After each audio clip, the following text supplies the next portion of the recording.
नमस्कार, सुप्रभात। आप देख रहे हैं हमारा सांकेतिक समाचार। मैं हूं साइमा खान और मेरे साथ है मेरी सहयोगी गार्गी। नजर डाल लेते हैं हेडलाइंस पर। मोदी सरकार के 12 साल। आज ही के दिन साल 2024 में तीसरी बार प्रधानमंत्री पद की शपथ लेकर नरेंद्र मोदी ने रचा था भारतीय राजनीति में नया इतिहास।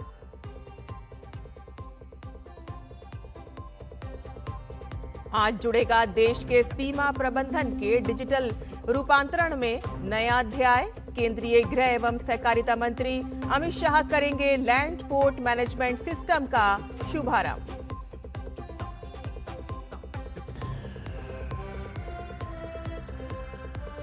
अमेरिका फेडरल जज ने H-1B वीजा पर लगने वाले $1 लाख की फीस को किया रद्द।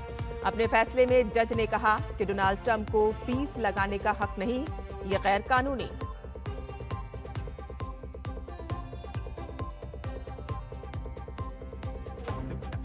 ईरान और इजराइल ने रोके आपसी हमले। ट्रंप की अपील के बाद दोनों पक्षों ने लिया फैसला। तेहरान के इमाम खुमैनी एयरपोर्ट से उड़ानें फिर से शुरू।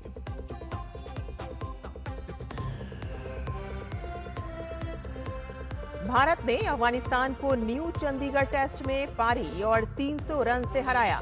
दर्ज की टेस्ट क्रिकेट में अपनी सबसे बड़ी जीत।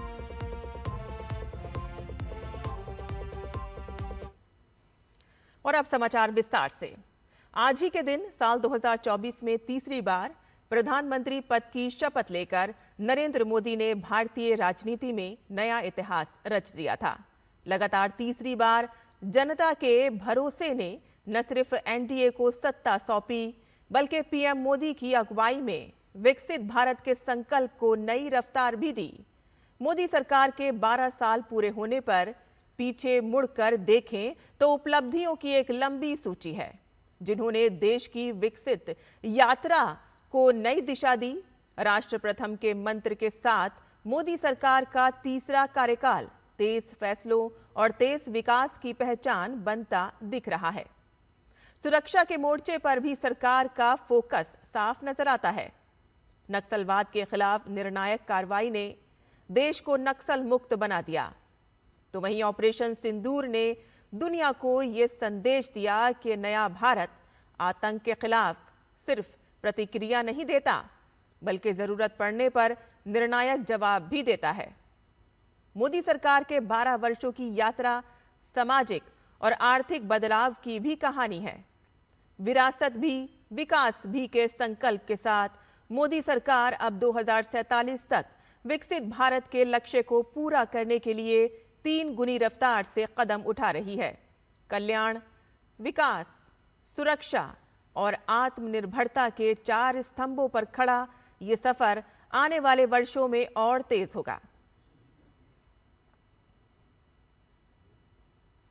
केंद्रीय गृह एवं सहकारिता मंत्री अमित शाह आज नई दिल्ली में land port management system LPMS का शुभारंभ करेंगे और ये पहल स्मार्ट बॉर्डर मैनेजमेंट के प्रति सरकार की दृढ़ प्रतिबद्धता को रेखांकित करती है, जिसका उद्देश्य अत्याधुनिक तकनीकी समाधानों के माध्यम से सीमा पार व्यापार और यात्रियों की आवाजाही को अधिक कुशल, पारदर्शी और सुरक्षित बनाना है। इस अवसर पर गृह मंत्री डॉकी और श्रीमंतपुर भूमि बंदरगाहों पर नवनिर्मित हितधारक आवास सुविधाओं का भी उद्घाटन करेंगे, जिससे सीमा सुरक्षा कर्मियों और अन्य महत्वपूर्ण हितधारकों के लिए बुनियादी ढांचागत सहयोग और अधिक सुदृढ़ होगा। LPMS का शुभारंभ भारत की आधुनिक और तकनीकी सक्षम स्मार्ट बॉर्डर मैनेजमेंट प्रणाली की दिशा में एक ऐतिहासिक कदम होगा।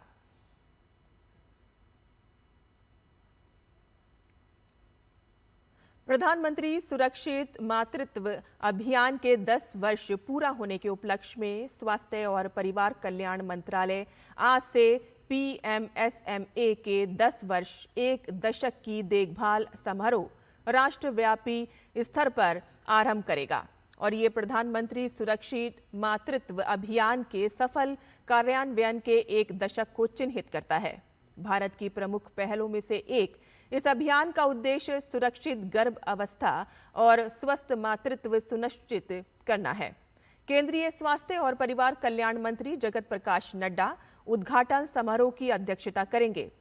आयोजन के अंतर्गत गर्भवती महिलाओं और उनके परिवारों को PMSMA के तहत उपलब्ध 9 सुनिश्चित निशुल्क सेवाओं के लाभ के लिए प्रोत्साहित करने और समय पर गुणवत्तापूर्ण प्रसव पूर्व देखभाल के महत्व को बढ़ावा देने के लिए राज्यों और केंद्र शासित प्रदेशों में जागरूकता अभियान तथा किसी संगठन, संस्था या समुदाय द्वारा लोगों तक सीधे पहुंचने के सुनियोजित प्रयास संबंधी आउटरीच गतिविधियां आयोजित की जाएंगी।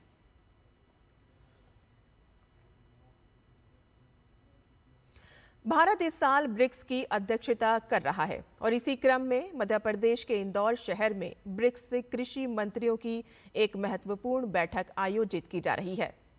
इंदौर आज से 13 जून तक ब्रिक्स की मेजबानी करेगा, जहां दुनिया की प्रमुख उभरती अर्थव्यवस्थाओं के कृषि मंत्री और प्रतिनिधि वैश्विक खाद्य सुरक्षा, जलवायु परिवर्तन और किसानों के भविष्य जैसे अहम मुद्दों पर मंथन करेंगे। आज से 11 जून तक जहां ब्रिक्स समूह के सदस्य देशों के अधिकारी मंथन करेंगे, तो वहीं ब्रिक्स कृषि मंत्रियों की बैठक इंदौर में ही 12 और 13 जून को होगी। खाद्य सुरक्षा और पोषण के साथ साथ किसानों की आय, रोजगार, आजीविका तथा सतत कृषि विकास जैसे अनेक महत्वपूर्ण मुद्दों पर भी व्यापक चर्चा की जाएगी। अमेरिका के राष्ट्रपति डोनाल्ड ट्रंप को H-1B वीजा फीस मामले में बड़ा झटका लगा है। अमेरिकी संघीय अदालत ने ट्रंप प्रशासन द्वारा H-1B वीजा पर $1 लाख की फीस लगाने के फैसले को रद्द कर दिया है।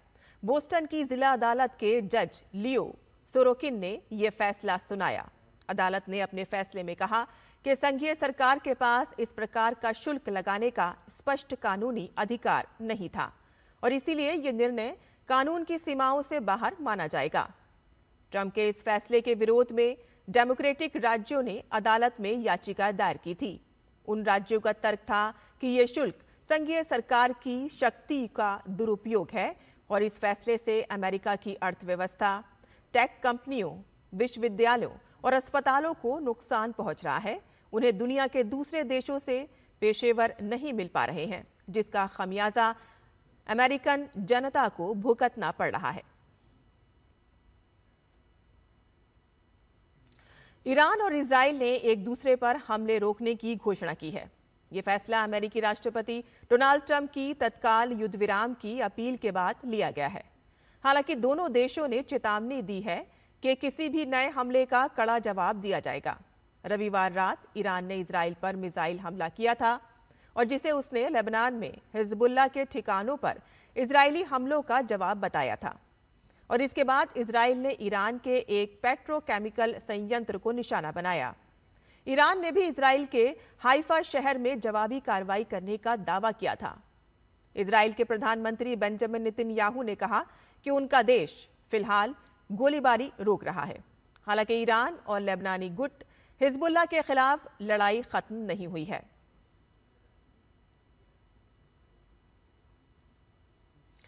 और खेल की खबरों में भारत ने अफगानिस्तान के खिलाफ न्यू चंडीगढ़ में खेले एकमात्र टेस्ट को पारी और 300 रन से जीत लिया। भारत की पहली पारी के स्कोर 8 विकेट पर 564 के जवाब में अफगानिस्तान की टीम पहली पारी में 152 रन पर आउट हो गई और उसे फॉलो ऑन खेलना पड़ा और इसके बाद टीम अपनी दूसरी पारी में भी 112 रन पर सिमट गई और भारत ने तीसरे दिन ही मैच अपने नाम कर लिया।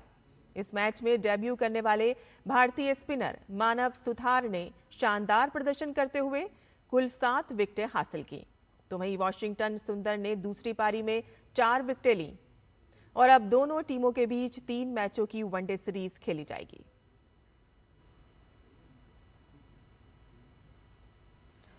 और इसी के साथ ही हमारा ये सांकेतिक समाचार यहीं खत्म होता है। मुझे और मेरे सहयोगी गार्गी को अनुमति दें। आप देखते रहिए डीडी न्यूज़। नमस्कार।